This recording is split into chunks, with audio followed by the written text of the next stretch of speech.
I finished a path. Yay. I finished Presentation Mastery, and I'm here to tell you some of the things that I've learned and how I've grown over the process of doing that path.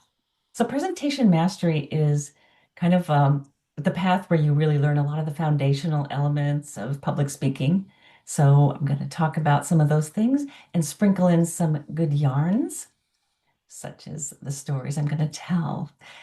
I've had such a great time doing this, and I've spread this out over a long time. So it's kind of nice to see the growth that I have achieved over that amount of time.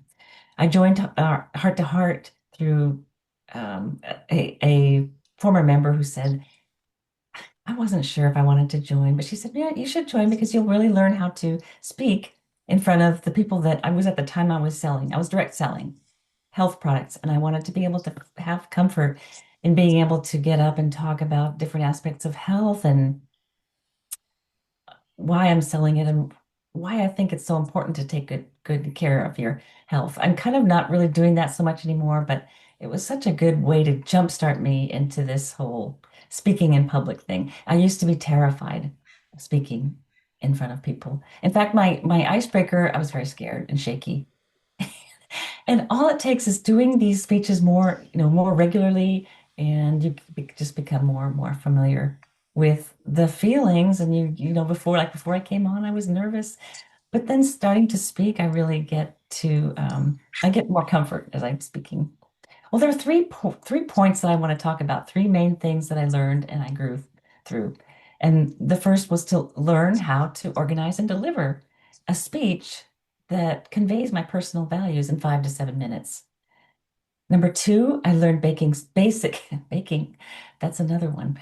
Basic speaking skills, such as using my body language, using vocal variety, and eye contact. And eye contact now is strange with virtual because I have to remember to look into the camera so it looks like I'm looking at you. In a group situation, it'll be different. I would be able to look at people's eyes but anyway, so that's something we have to learn, right, as we go through these paths. The third thing is becoming more comfortable speaking in front of people. The more often you get up and do it, the more comfortable you get. That's simple. It's as simple as that. So I learned a lot how to do that. So in each of these things, I'm going to go back through my little 3 points and talk about learning how to deliver a speech. The first, the first point I wanted to make, the first story, I was able to, through that path, through those level one and level two is where you kind of learn these foundational things about how to give a speech, how to write a speech with purpose, how to take in the evaluation that you get and be able to use that to learn how to make a better speech the next time and how to get into subjects that you were so interested in. Since I was more interested in health, one of the speeches I gave that comes to mind was I talked about the blue zones, and those are areas in the world where people live long lives. And I was able to talk about those aspects of living in blue zones that can help every one of us, such as being socially connected. Here we are in a Toastmasters group, which I love. All of the people in this group I love so much. And that's so important to our general well-being, which makes us live longer. How about that? Toastmasters can make you live longer. I love that. And another thing I got into, and I'll talk a little bit about that later, but was the arts and how much art can actually really improve your life. And I'm going to talk a little bit more about that later. The second point, learning about basic speaking skills was a good one. We learned about body language and eye contact, like I said earlier. But what I really wanted to talk about here was seeing other people that are master speakers it's just invaluable. When we were first meeting, we had a really wonderful space up in the top of a high rise over Lake Merritt in Oakland. And I loved going to those meetings because we had that beautiful view. But also, we would have James Jeffley come sometimes. He's a former member. And he would come, and when he would speak, I would just be floored and think, oh my goodness, if I could even speak one fraction of as good as he does. His voice is so smooth and his gestures were perfect, his timing, his the way he organizes his speeches. So just being able to see and participate in these clubs where these amazing speakers, like we have several in this group, when they speak, you learn a lot just from listening to them. Becoming more comfortable, like I said, I was able to become more comfortable. And actually, in the process of working on my presentation mastery, my father passed away, and it was very sad. And it was during COVID, so we did have to postpone his funeral, his celebration of life, to 2 years later after he passed away. And I was the only family member who was going to agree to speak at the memorial service. It's like, oh my goodness, I couldn't believe it. My brother, my sister, no, no, they wanted me to speak. So I think having the Toastmasters experience enabled me to be able to step up and say, I can do that. I can do that. I can speak, and I did it, and it was scary, but I had all of my dad's favorite people there in the audience, so it was so wonderful. I didn't get through the whole speech because I just broke down, but at least I was able to say, okay, yes, I'll do it. I had the courage to do that. Another thing I wanted to talk about was the networking that I was doing as a salesperson, and just being locked up when I was locked up with COVID.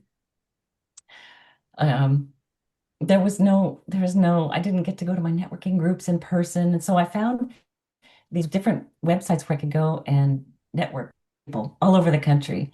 It was really fascinating. And I have gained a few friends that way. Somebody that I still keep in touch with, she lives in Chicago and Florida. And so I still keep in touch with her.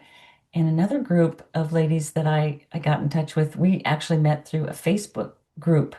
We met on a Facebook group who all listen to the same podcast, a podcast on how to turn your life around after, or what we all are facing the second half of our life. And a lot of us are empty nesters.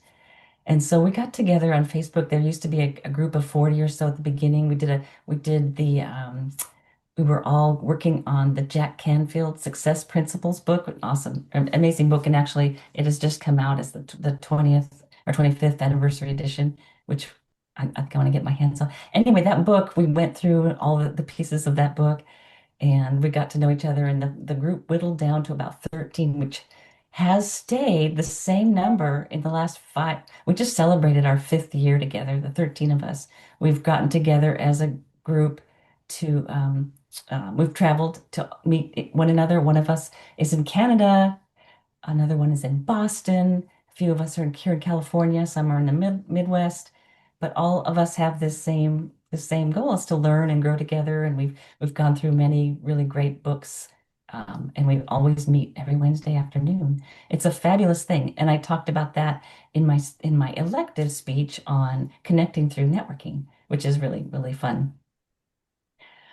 But since the COVID started, and since I've started this path, I've gotten into knitting, and knitting is my super duper passion right now. So I got the nerve up when we have a really wonderful yarn shop in Pacific Grove. I live near Monterey, just a little bit north of Monterey in Prunedale, and I go to this really wonderful yarn shop in Pacific Grove, and I started going to the group knitting sessions, and I got the nerve up to ask the owner if I could work there. So she said, sure. And I was like, really? Great. And I think Toastmasters has helped me to become a little bit bolder that way too.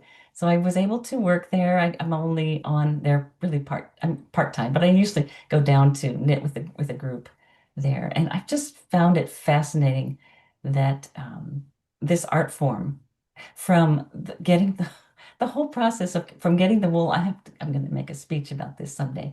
Getting the wool from the sheep, washing, processing the wool, spinning it, and making these beautiful yarns. And how I'm just learning so much about where our yarn comes from, what how it's processed, and the natural forms of it, and some mixtures of it. It's it's exploding every time you go into, as as you probably know, when you're learning something new and you're going into new things, you learn more and more about it. So the knitting stitches, learning new patterns, learning new stitches, being exposed to new patterns. And when I go to the yarn shop, every time I see some kind of a new sweater that I want to knit, and it's just wonderful. So, what do all these skills have to do with leading a heartfelt, purpose-driven, and happy life? Everything. Everything. It's been such a wonderful journey. And so what's next in my Toastmasters journey is I'm going to be going on to visionary communication. I hope to kind of keep on improving on my speaking skills and be able to worm my way in some place to do some teaching of knitting. And I want to learn how to spin yarn. So those, so learning how to organize and deliver a speech, learning about basic speaking skills, and becoming more comfortable as a speaker in front of people are the things that I've learned. And goodbye, presentation mastery. And hello, visionary communication. Thank you, Madam Toastmaster.